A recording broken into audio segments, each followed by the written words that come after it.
John Basilone was a U.S. Marine during World War II whose story you can see if you watch the HBO show The Pacific. He won the Medal of Honor during the Battle for Guadalcanal, one of the first major islands to be taken and secured by the Americans after Pearl Harbor. His Medal of Honor citation reads as follows: "For extraordinary heroism and conspicuous gallantry in action against enemy Japanese forces, above and beyond the call of duty, while serving with the 1st Battalion, 7th Marines, 1st Marine Division in the Lunga area, Guadalcanal, Solomon Islands, on the 24th and the 25th of October 1942. While the enemy was hammering at the Marines' defensive positions, Sergeant Basilone, in charge of 2 sections of heavy machine guns, fought valiantly to check the savage and determined assault. In a fierce frontal attack with the Japanese blasting his guns with grenades and mortar fire, one of Sergeant Basilone's sections, with its gun crews, was put out of action, leaving only 2 men able to carry on. Moving an extra gun into position, he placed it in action, then, under continual fire, repaired another and personally manned it, gallantly holding his line until replacements arrived. A little later, with ammunition critically low and the supply lines cut off, Sergeant Basilone, at great risk of his life and in the face of continued enemy attack, battled his way through hostile lines with urgently needed shells for his gunners, thereby contributing in large measure to the virtual annihilation of a Japanese regiment.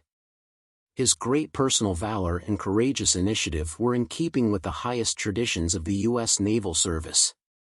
2 of his fellow soldiers afterwards, Private First Class Nash W. Phillips of Fayetteville, North Carolina, recalled from the battle for Guadalcanal.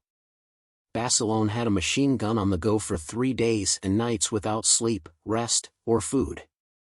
He was in a good emplacement, and causing the Japanese lots of trouble, not only firing his machine gun, but also using his pistol.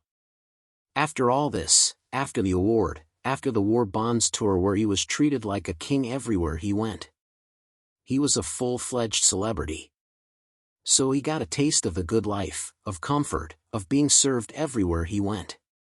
He was offered several jobs in the military that were non-combat related. He turned them down and requested to go back to war.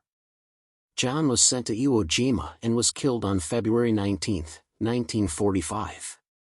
At Iwo Jima, John again distinguished himself, single-handedly destroying a Japanese blockhouse while braving smashing bombardment of enemy heavy-caliber fire. The Japanese were as formidable an army as America has faced in its history.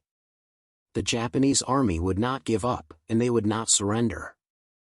In order to take an island you had to kill for the most part every soldier on the island.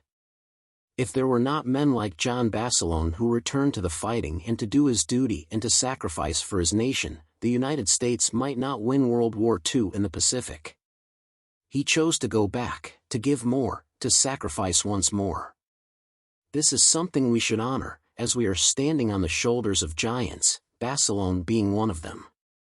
But the theme of him going back and sacrificing again is something we can all think about. When in life do we think we are doing enough? But in reality we aren't close to our limit. When we think we have done enough work, or played enough with our kids, or helped the neighbor down the street enough, it is important to think back and remember John Basilone from time to time, to remember that maybe we have more to sacrifice for others. And that sacrifice doesn't come without risk or personal hardship. But without people willing to do the hardest of tasks, we don't have the world that we have. We have one that is much, much darker.